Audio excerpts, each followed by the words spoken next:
क्या क्या देखो? मेरे मरने से आपकी माँ जिंदा नहीं हो जाएगी। मुझे मुझे अपने घर जाना है। प्लीज प्लीज मुझे जाने दीजिए। हाँ आपको जाना है, लेकिन घर नहीं जाना। आपको सीधे भगवान के घर जाना है।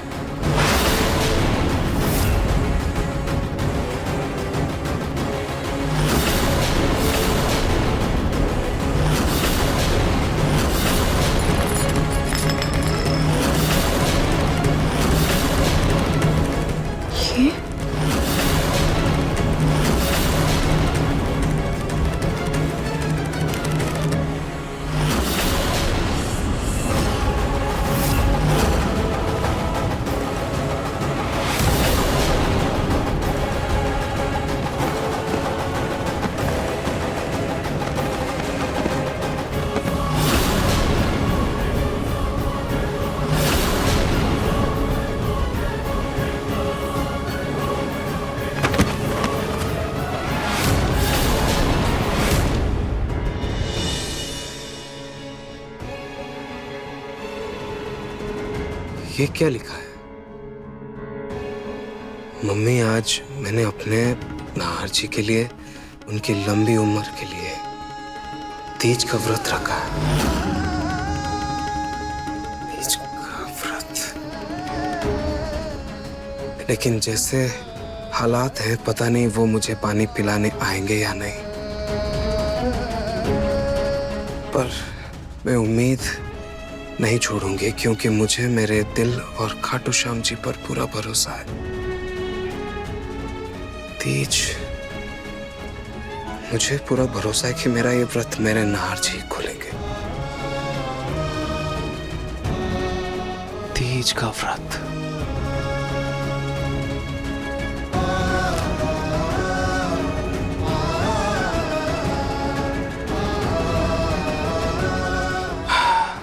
अब समझ में आया।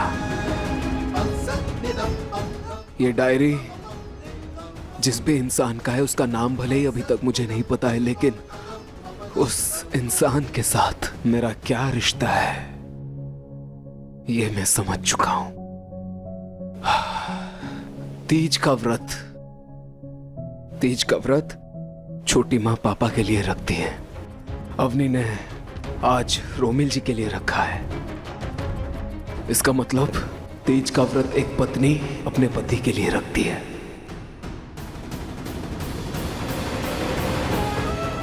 इसका मतलब ये डायरी जिसकी भी है, वो मेरी पत्नी है।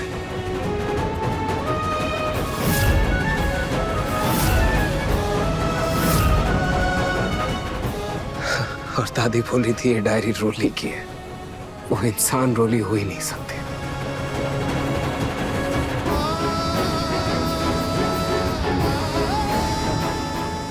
वो कौन हो सकता है?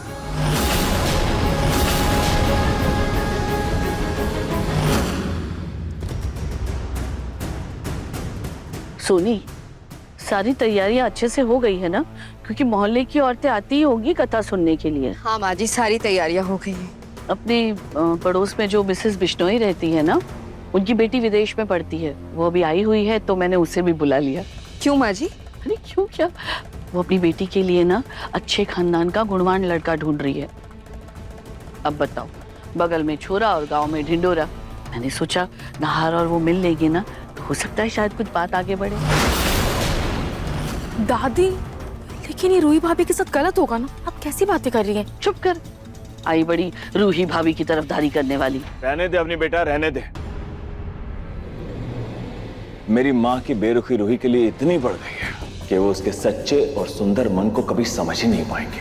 लेकिन मेरा पूरा विश्वास है, जिस तरह से शिव और पार्वती का साथ अटूट है ना, उसी तरह से मेरे नाहर और रूही का साथ भी अटूट है। अवनी बेटा, आगे उनकी मर्जी है, सब उन्हीं पे छोड़ दो। अवनी जी, आप रो, सब यहीं बैठे हैं। पूजा के लिए सारे फूल ले आया सासू माँ। दीजिए।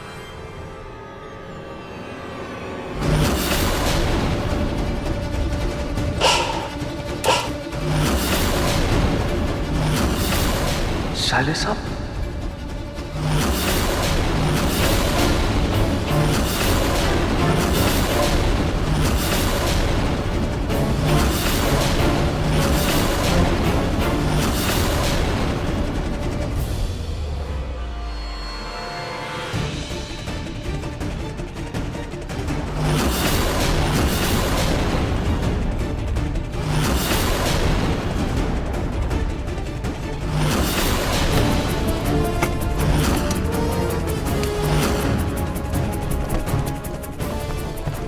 नाहर, नाहर ये सब क्या है बेटा? तुम ये सूटकेस लेकर कहाँ जा रहे हो?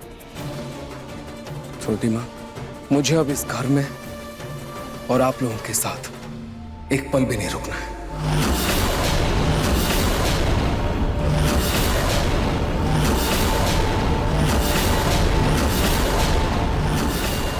नाहर, ऐसा क्यों बोल रहे हो बेटा? हम सब तुम्हारा परिवार है, तुम्हारे अपने हैं हम।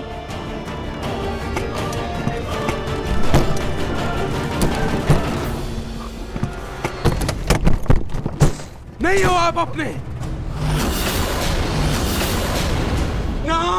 नाप कोई नहीं है मेरा, कोई नहीं है मेरा, कोई मेरा अपना नहीं है।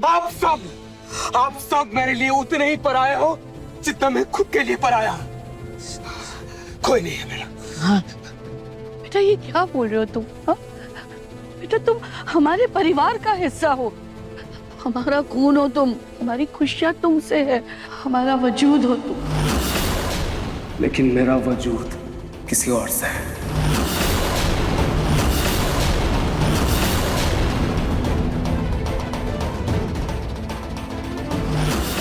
और वो इस लड़की से।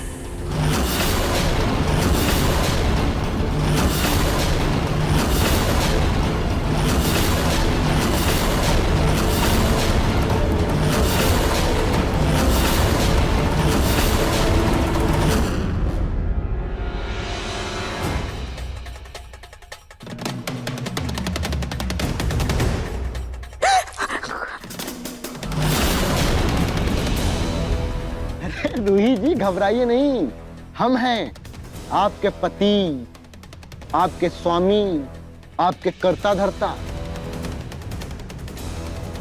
रूही जी ये लीजिए साड़ी, ये साड़ी पहन लीजिए आप। इसके पहले हमारी माई की जितनी भी बहुएं थी ना, सब ने ये लाल साड़ी पहनी थी। साफ सुथरी है, पहन लीजिए वरना हमारी माई को बुरा लग जाएगा। लीजिए, जल्दी से जाइए और कमरे में जाके तैयार हो जाइए। जाइए।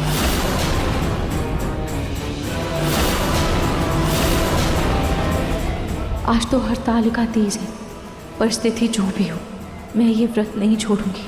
चाहे मेरी जान जाए या कोई भी अंजाम हो, मैं ये व्रत जरूर रखूंगी।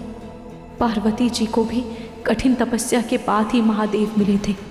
मुझे भी अपने व्रत पर पूरा भरोसा है। मेरे नहार जी भी मुझे लेने जरूर आएंगे, वो मुझे जरूर मिलेंगे।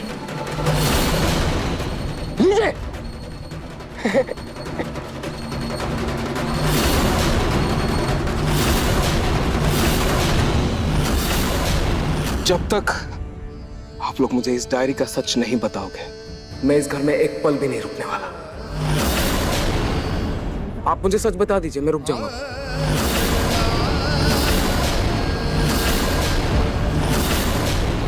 नहीं, कोई बात नहीं। नाहर, नाहर, नाहर, नाहर, नाहर, रुको, रुको बेटा।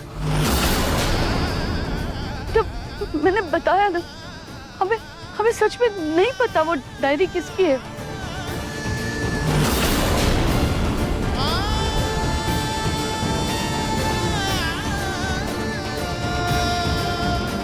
नाहर बेटा, बात सुन। भैया,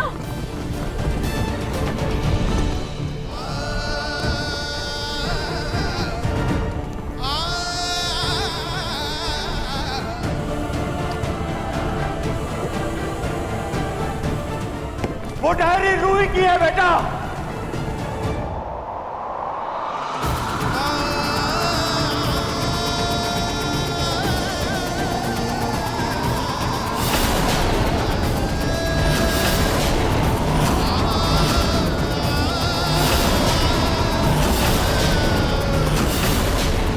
उस डायरी में लिखा एक एक शब्द रूही का है।